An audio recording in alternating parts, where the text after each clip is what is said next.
Welcome to Mary Potter podcast. Get ready for our Magical probe. our weekly magical probe into the fascinating world of Wizarding flash fiction. exactly, wizarding flash fiction. Today we are diving into two captivating tales. These are filled with some really unique magic and intriguing characters. You shared these stories with us, and we've extracted the most enchanting and thought-provoking elements just for you. So get ready for a journey beyond the ordinary. Indeed. For our first flash fiction story, The Words That Bind, we'll be examining the case of Marcus. He's a teenager whose dyslexia unexpectedly becomes the source of real magical power. Yeah, I mean, it really brilliantly illustrates how what we might often consider a deficit can actually be a unique form of access to power. Yeah. I mean, think about it. Like, how often do we overlook the extraordinary potential residing within maybe things that we perceive as weaknesses, things that make us feel different? Precisely. The story really highlights the idea that anything that makes us feel different, especially when we're young, can cause us to retreat, become silent. And in this case, that's precisely what happens to Marcus as a consequence of his dyslexia. For him, both reading and speaking, I imagine, have likely become sources of significant anxiety. Yeah. And, probably even embarrassment. So avoidance becomes this seemingly logical defense. Right. Totally. And that's where we find Marcus at the start of the story, right? Like this kid who really struggles with books and words. The text just doesn't make sense to her. It's all jumbled up. So he's become really quiet. Like he's trying to avoid situations where he has to, read or speak much. And then Emily arrives. Yeah. This new girl who the story says has like fiery hair and a don't mess with me attitude. And she notices Marcus, like this quiet kid, right? And instead of seeing his difficulty with words as a problem, she tells him he's smart, just wired different. Which I think is a really interesting perspective shift right there. It makes you wonder how often just a little acceptance can change everything for someone. It's true. It is. Emily's arrival and subsequent acceptance of Marcus are pivotal to the story. And her comment about him being wired different is particularly insightful, I think. I mean, it suggests this neurodiversity affirming viewpoint that contrasts beautifully with any negative judgments that Marcus might have internalized. This is likely the first genuine validation he experiences, and it reframes his perceived limitations, possibly for the first time. And then boom, the storm hits. A strange one. Yeah, a really strange one that damages the library archives. And in the middle of all this chaos, Marcus finds this mysterious, shimmering book. Yes, and the moment he touches it, something changes. He can suddenly read. The words. The words, yeah. He can suddenly read the words and he feels this tingling sensation. What's so fascinating here is this immediate connection between this magical artifact and his previously debilitating dyslexia. Could this suggest that some forms of magic are particularly attuned to unique neurological makeups? That's a very compelling question. What we see here is that the book somehow bypasses or interacts with Marcus's neurological differences. I mean, the shimmering light, the tactile experience of touching the cover appear to act as this catalyst, reordering the written language in a way that his mind can suddenly process. And that tingling sensation strongly suggests a direct magical link is being established. So perhaps certain magical energies do resonate with individual cognitive structures. And then we get the first clue that his dyslexia is actually tied to this magic, right? When he whispers a jumbled line from the book, something that would normally be gibberish to him, and boom, a window slams shut, cause and effect.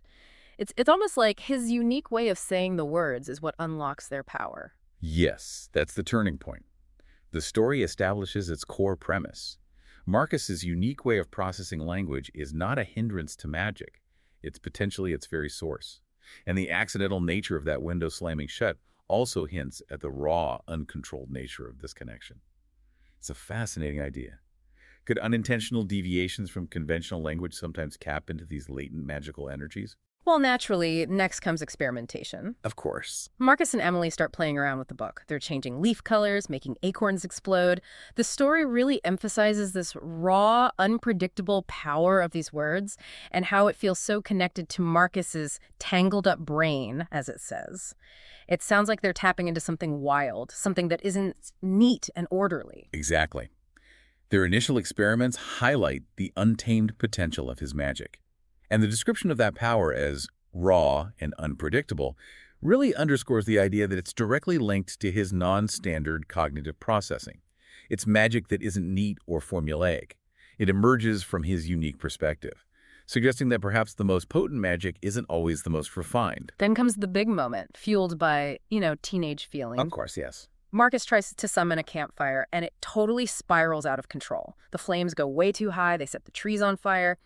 This really shows the danger of this untamed magic, which makes you wonder if all-powerful magic carries this inherent risk of being difficult to control, right? It does. That pivotal moment serves as a reminder of the potential consequences of wielding power without sufficient understanding or control. The campfire incident, fueled by his intense emotions, mirrors the often chaotic nature of adolescence itself. And this uncontrolled outburst illustrates the inherent risks when a unique power like Marcus's isn't understood and properly managed. A theme we often see echoed when previously marginalized individuals gain influence. And it's Emily who saves the day, not with the book, but with her own jumbled, urgent rhymes, and she somehow manages to put out the fire. It's a really interesting contrast, right? Because Marcus needs the book, but Emily seems to have this innate magical ability. It makes you wonder if there are different ways magic can manifest. Could Emily's rhyming suggest a more intuitive, maybe even ancestral connection to magic? It's possible. This contrast is indeed significant. It strongly suggests that magic isn't this monolithic entity with a single mode of expression. Marcus's magic is mediated through the written word and his unique cognitive lens, while Emily's appears to be more intuitive, perhaps stemming from a different kind of inherent talent or training. Which raises the question, are there diverse magical pathways? Do some individuals possess a more direct conduit to magical forces? And just when they think that the excitement is over, Agent Something or Other shows up investigating, unusual disturbances. She immediately suspects Marcus and labels him a danger. This introduces that element of authority and the fear of the unknown that we often see, especially when it comes to non-standard forms of magic. It makes you think about how societies often react to anything they don't readily understand, right? The arrival of the agent introduces the societal and regulatory framework surrounding magic. Yeah. And her immediate suspicion, her labeling of Marcus as a danger, highlight the inherent fear and potential prejudice that can arise when faced with something unconventional, something not easily understood or controlled. It sets up this classic conflict between individual freedom and societal safety, particularly when dealing with unpredictable power, as we see here. But, Emily steps up again, defiantly telling the agent he's learning. It's such a powerful moment of friendship and support in the face of fear, and really highlights the importance of having someone in your corner when you're navigating something new and potentially scary. It does. Emily's defiant defense is a testament to her unwavering belief in Marcus and her willingness to stand by him despite the potential risks. Her statement, he's learning, beautifully encapsulates the idea that growth and understanding are always possible, even with unconventional abilities. It underscores the vital role of empathy and support in navigating the unknown and challenging preconceived notions. So to wrap up this first magical probe, it seems like the central conflict is this. Marcus's dyslexia is the key to his magic, but it also makes him a potential threat in the eyes of the authorities. So his journey is really about learning to control and understand this very unique power that he possesses and maybe, educating others along the way. Precisely. The narrative really illustrates how a perceived deficit can be a source of extraordinary power while simultaneously creating significant challenges in terms of both control and societal acceptance.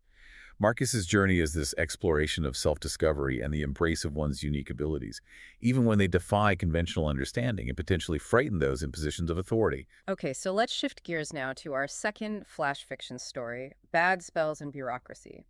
This story is interesting because it kind of examines what happens when unconventional magic enters a more structured, bureaucratic world. So it introduces us to this Enchanted division. It's a secret police force that deals with magical occurrences in, what seems like a pretty modern city. It sounds like a fun blend of the fantastical and the everyday. It makes you wonder how magic would actually be managed in a world that's largely non-magical, right? It does. It offers a contrasting perspective on the integration of magic into the modern world. And it focuses on the inherent challenges of maintaining order, solving magical incidents, all within a bureaucratic framework. The concept of a secret police force dedicated to managing magical occurrences within a seemingly mundane society immediately presents a fascinating dynamic. And it raises these questions about secrecy, regulation, and the inevitable clashes between the extraordinary and the ordinary. Yeah. And then we're introduced to Nina, a rookie witch, during, get this, her very chaotic interview where she accidentally turns the panel into pigeons. That's Nina. Talk about a first impression, right? I mean, it tells you everything you need to know about her unconventional nature and her, as the story puts it, twitchy magic. It definitely suggests that not all magic users have perfect control, doesn't it? It does.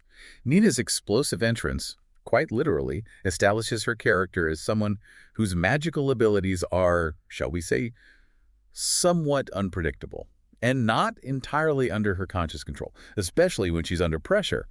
This immediately sets her up as the antithesis of the regimented world of the Enchanted Division. Yeah. And it begs a question.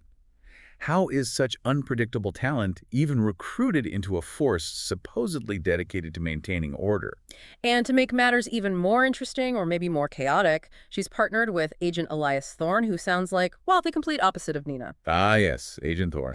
He's all about rules, crisp suits, a perfectly trimmed beard, the quintessential by-the-books wizard. The story even mentions his, instant disapproval of Nina's methods. You can just imagine it. So this odd couple dynamic just feels ripe for some really interesting interactions, right? And likely highlights the tension between those different approaches to problem solving, magical or otherwise. Absolutely. The contrast between Nina's chaotic energy and Thorne's rigid adherence to protocol really forms the central comedic and narrative tension of the story. And this classic odd couple pairing often leads to humorous situations and, importantly, unexpected learning opportunities for both characters, a demonstration of how different approaches can sometimes yield surprising results. And then they get their first case, a bizarre one. A gargoyle found petrified outside a nightclub that, as it turns out, caters to, well, otherworldly beings. Rather interesting establishment. Thorne's initial thought is accidental transfiguration caused by a powerful curse, which sounds pretty serious, right? Suggesting some kind of significant breach of magical regulations, maybe? Thorne's initial assessment definitely reflects his reliance on established magical explanations and, his inherent need to adhere to procedure. The idea of accidental transfiguration due to a powerful curse aligns with more traditional magical problem-solving approaches within a structured investigative framework, a desire to understand the incident within known parameters. But Nina, ever the cynic, wonders if maybe the gargoyle just had a few too many strong drinks. Of course, Thorne is not amused by her lack of seriousness. And this really highlights their fundamentally different approaches to the job, right? One relying on this kind of established magical theory, and the other on a more grounded, if slightly irreverent, perspective. It does. Nina's down-to-earth, maybe even cynical reaction is such a humorous counterpoint to Thorne's more formal approach, and it suggests a willingness to consider more mundane explanations, even in the face of the seemingly magical. A key difference in their investigative styles. So their investigation takes them to this nightclub. And it sounds like a wild place. Neon lights, fae folk patrons, and the smell of dragonfire whiskey. Thorne sticks out like a sore thumb.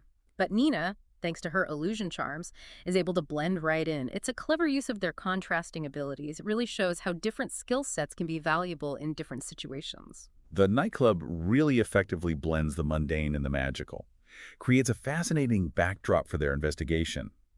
Nina's use of illusion charms to navigate the environment, while Thorne remains conspicuously out of place, highlights their differing levels of comfort. And different skill sets, I think, within, shall we say, the magical underworld. And they get a tip. From a goblin bartender. Yeah, a tip from a goblin bartender, which leads them to a siren. She's the prime suspect. And Nina initially thinks, it's a bit of a cliche, this whole idea of a siren being the culprit. But, it seems even in the magical world, there are these stereotypes and assumptions to overcome. Nina's skepticism demonstrates a level of critical thinking and a rejection of simplistic, prejudiced explanations. It's a reminder that even within the magical realm, assumptions and biases exist. And when they finally track the siren to her apartment, it turns out to be surprisingly ordinary. Takeout containers, a shedding cat, romance novels. It completely subverts that image of a glamorous, dangerous, magical being. It does. The mundane reality of the siren's apartment serves as this humorous and important reminder that magical beings, despite their extraordinary abilities, also lead ordinary lives with very everyday concerns. And of course, Thorne wants to stake out the place, sticking to procedure, while Nina just wants to go in and ask some questions. So their contrasting approaches are really at the forefront here, highlighting that classic tension between following protocol and taking more direct action, right? This really encapsulates the central conflict between Thorne's bureaucratic mindset and Nina's more intuitive and direct approach to investigation. It's that tension between established protocols, aiming for order and control, and the need for more flexible, real-world problem-solving when dealing with these unpredictable magical incidents. And then comes the twist. Bert the gnome shows up trying to sneak into the siren's apartment, and he has a dagger. which throws their initial suspicions right out the window. Such a great example of how quickly assumptions can be overturned in an investigation. The sudden and rather absurd appearance of Bert the Gnome introduces an element of the unexpected, redirecting the investigation. It's a classic narrative technique to keep the audience engaged and underscore the fact that the truth is often far more convoluted and sometimes ridiculous than initial assumptions. So Nina, of course, jumps in, Thorne stumbles in after her, and it turns out Bert isn't our murderer at all. He's just an annoying ex-roommate trying to get, better cable. The argument between him and the siren is comical. I mean, Thorne must be completely bewildered at this point, witnessing such a mundane motive behind a seemingly magical incident. Bewildered is an understatement, I'd imagine. It's this comedic interlude that brilliantly underscores the idea that sometimes the most bizarre situations have surprisingly mundane explanations, even when magic is involved. And how does Nina solve the case? She plies Bert with dragonfire whiskey. It's definitely not by the book, and the story mentions it's unauthorized, but hey, it gets the job done. And it turns out the real culprit was a jealous warlock rival. So it seems like sometimes, breaking the rules is the only way to get to the truth, huh? Lena's method of extracting information from Bert, while unorthodox and slightly rule-bending, highlights her resourcefulness and willingness to think outside the box, even if it means circumventing official procedures. And, the use of dragonfire whiskey adds a humorous touch. But ultimately, it leads to the resolution of the case, suggesting that sometimes pragmatic approaches are more effective than just strict adherence to protocol. Yeah, and the segment concludes with Thorne actually acknowledging that Nina's unorthodox methods were effective, suggesting that maybe their partnership won't be a complete disaster after all. They might even learn a thing or two from each other. It seems they might indeed. Thorne's begrudging acknowledgement signifies a potential shift in his perspective, a recognition that sometimes unconventional approaches can yield positive and necessary results. It hints at the possibility of their partnership evolving, with each agent learning from the other's strengths, and maybe finding a more balanced, effective way of operating. So reflecting on these two flash fiction stories, it's fascinating to see the different ways magic is portrayed, right? I mean, in The Words That Bind, we see magic emerging from what's typically seen as a disability. And that makes you think, where can power come from? How do we even define normal? Maybe Marcus's unique way of seeing the world is the key to his abilities. That's the beauty of the story, right? It challenges our conventional understanding of ability and disability, Yeah. and powerfully suggests that neurodivergent perspectives might even unlock unique forms of power. Marcus's dyslexia, initially a source of struggle, ultimately becomes the very foundation of his magical talent. It reminds us of the often hidden potential residing within what society might deem a deficit. And then we have bad spells and bureaucracy, and it shows us these humorous challenges that arise when magic and the mundane intersect. And the unlikely partnership of Nina and Thorne shows how different personalities and approaches can actually complement each other when dealing with the unexpected. Indeed, it cleverly juxtaposes the extraordinary nature of magic with the often mundane realities of bureaucratic processes and everyday life. The unexpected success of Nina and Thorne's partnership, despite their contrasting styles, highlights the inherent value of diverse perspectives. These flash fiction stories from the wizarding world offer this really compelling glimpse into diverse forms of magic and the individuals who wield them. And I think they remind us that magic isn't always what we expect. It can be found in unexpected places, unexpected people. What stood out to you most in these tales? What possibilities do you imagine within these magical worlds? For me, the most striking element across both stories is that recurring theme of challenging conventional expectations. The Words That Bind flips the script on the perceived limitations of dyslexia, revealing it as a potential source of power. And Bad Spells and Bureaucracy injects the often fantastical world of magic with a dose of mundane reality and the inherent challenges of, bureaucracy. It makes you wonder about all the untold stories within the vastness of the wizarding world. The quiet acts of magic born from unexpected sources, the unconventional partnerships forged in the face of the bizarre, and that constant, often humorous interplay between the magical and the everyday. Well said. Thank you all for joining us for this magical probe into the flash fiction of the wizarding world on, of course, Mary Potter Podcast. We hope these stories sparked your imagination and left you with some enchanting questions to ponder until our next weekly exploration. Don't forget to rate and follow the show for more captivating stories from Mary Potter Podcast.